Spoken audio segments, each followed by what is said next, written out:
Hello, very beautiful community. There are rumors in some parts of the internet about a possible coup in Moscow. There is definite evidence that the internet, that mobile internet, has been off in parts of Russia over the past week and more, and in particular, it's been off in much of central Moscow. We've recently had the arrest of an ex-deputy defense minister, a person from Mr. Shoigu's circle. We've got the Kremlin not necessarily losing the war faster than Ukraine is losing in the war, but we've still got the Kremlin losing the war and failing to make progress at the front. And we've got economic degradation in Russia, about which I'm actually an alarmist. I think realistic analysis is in relation to which I'm an alarmist here. In other words, I don't think there's any prospect of any kind of economic collapse that leads to political collapse in the short to medium term in Russia. But what the hell is going on? And there is more, because there's a guy called Ilya Remislo, who used to be a Kremlin hack, who's come out publicly attacking the Putin regime. He's come up with a 5-point critique of the regime and said that Putin should be put on trial for being a war criminal and a thief. And that man has been placed in a psychiatric hospital in the St. Petersburg area. And that's a place that's known for a history of political repression. So does any of this mean anything? What on earth is going on? Well, if you are coup fanciers, Kremlin coup fanciers, I've got bad news. Now, most people in your information environment are probably not qualified to judge this one way or the other, so just know that, right? So most people speculating about this are not qualified to judge. So let me tell you two things that we can know clearly. One is that there is absolutely no evidence of a coup. And two, there is absolutely no evidence of the Kremlin being afraid of a coup taking place in the short term. Now, that doesn't mean that we see everything, but it does mean clearly that from what we see, there is no evidence for it, and we see less than we could see a few years ago. It's a much less penetrable vessel. It's more of a submarine now that you can't easily see through, the Putin regime, but you can see through it enough to say that it's not just through not being able to see that we can express a degree of confidence of there being no coup building up. Now, why on earth is this guy, who is an ex-Kremlin hack, and some people are saying he's still a Kremlin hack because this is some kind of Kremlin psyop, info psyop, which I'm not persuaded that it is. Why is he coming out so strongly against the regime? And what's the significance of this? So I actually do think there is some significance to this, but the significance is not particularly tied to this Kremlin hack who is now turned on the Kremlin. Don't be surprised if there's a very banal explanation, like some constellation of his psychological state and his funding being cut off perhaps a few months ago. So he's no longer paid to do the hackery he was paid to do before, and if that's the case, he could have evolved. But there is a significance here beyond this guy, and the significance is that airing the sort of stuff he aired publicly has a slight disinhibiting effect.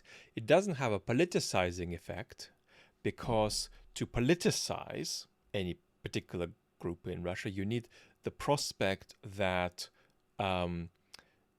you can take an action and the action will yield change, as opposed to nothing or some political repression against your side.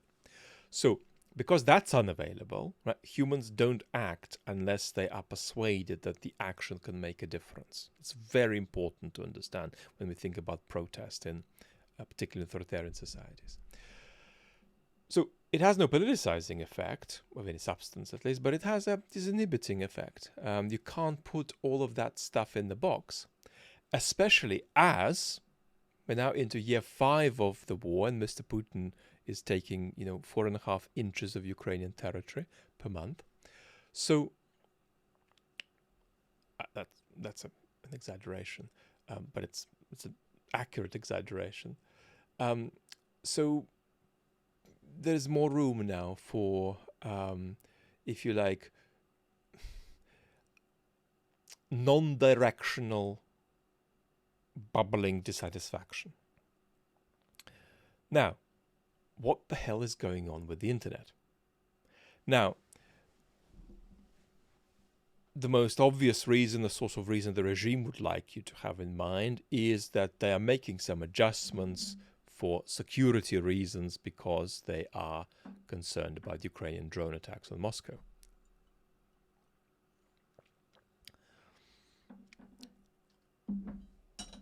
The truth is that we don't know what they're doing. We don't have clear evidence. I don't have access to clear evidence, and I don't privately know anybody who does, as of the recording of this video, about what exactly is going on. Now, one thing we can say is that the fact that they're doing it is partially evidence that they're not afraid of any kind of imminent coup, because what they're doing is, particularly in Moscow, taking a highly internet-dependent city, more dependent than most Western cities, actually, right? I mean, 10 years ago, in the main posh supermarket chain in Moscow, you could pay with a fingerprint, right? So it's a much more phone-driven city than most Western cities, right? People don't carry cash much at all. People, often just keep everything on their phone. And so this is very inconveniencing to Muscovites, who the Kremlin supposedly does not like inconveniencing. And yet this sort of, poorly explained cutoff of mobile internet is something they seem to be sort of comfortable to do, which suggests a kind of attitude of sort of colonial disregard for this population that's living on this territory. Well, screw them, they'll suck it up. And meanwhile, there's a colonial attitude back from the people to the center of power, because the people think, well, I mean, these guys are in charge. Who knows what the hell they're up to? But let's hope they are up to some good at least. But we don't want to think about that too much. So the fact that Muscovites are being so sort of effortlessly inconvenienced is an indication of the fact that they're not scared. But also they are scared. So how does that balance? It balances because it's an extremely paranoid regime. And Putin is extremely personally paranoid, but he's not paranoid about tomorrow. This is a guy who is paranoid a decade ahead. He's very paranoid a decade ahead, but that's not the same as Putin being particularly worried about anything happening now. There is no indication of anything happening now, and there is no indication of anybody being too concerned about anything happening now in the regime. So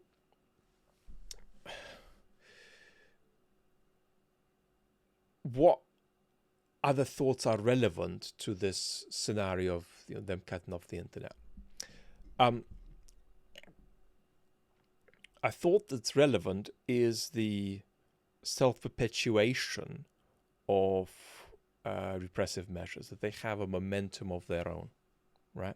So this could be a test for seeing if they can sort of distinguish between access to websites they want people to access, apps they want people to access, and apps they don't. Some kind of a whitelisting distinction. This could be prep for some kind of exaggeration of censorship and monitoring. I'd probably be thinking more about censorship and monitoring here than I'd be thinking about security from Ukrainian drones, but we're not in a position to weigh that accurately. And so they literally don't need to have an articulable reason, even privately, to do this. And the wonderful Jeremy Morris said yesterday, I think, that he thinks they're partly doing this because they can. And that's not a bad thing to say. We can, and there's all kinds of ways in which it might come in useful to test whatever it is they're testing and so on. So I'd think of it in terms of monitoring, in terms of censorship, and possibly with some element of security that I can't evaluate. But I wouldn't get overly dramatic about this or overly conspiratorial about it. It's part of a pattern of a regime that's going to constrict inside. Whatever happens externally, whatever is the state of the Russo-Ukrainian war, the regime is going to constrict inside. It'll have to. It'll have to. There is no way it can sustain the current level of repression over the next few years. It will need to repress more. Right? We're not going to get to Stalinist scale terror, but we're going to get to a kind of a dramatization of pointillistic repression. This regime is keen on making sure not so much that external messages don't get into the population, that's important too, but that the population can't interact with itself collectively, right? If it could now, would that harm the Kremlin? Not very much. But if it could engage in collective action at a time when there is some leadership available and when there is a crack in the regime, right? Well, then it will be dangerous if the population has a capacity to interact collectively, organize collectively, and so on. So the regime knows that its need is not desperate now, but its need is medium-term desperate to dramatize the atomization of the population. So things are getting worse. Things are going to keep getting worse. The regime is going to have to compensate for that with repressive measures. But for the coup fanciers among you, no, we're not seeing anything right now. We're not seeing the regime being afraid of anything right now. And nor is, let me say one thing about the ex-deputy defense minister. This is not some kind of preemptive attack on the Shoigu clan to avert a coup. Shoigu is safe, but some people in his circle, since Shoigu's own political demotion, are being cleaned up. That's all. That's really all there is to it. So, unfortunately, there is nothing dramatic to that from the coup fancier perspective. And the level of drama about the internet cutoff, the level of drama about this Kremlin hack who has been institutionalized, is roughly at the level at which I've tried to pitch it. Thank you for the update, sharing the update with me. Lots of love, beautiful community.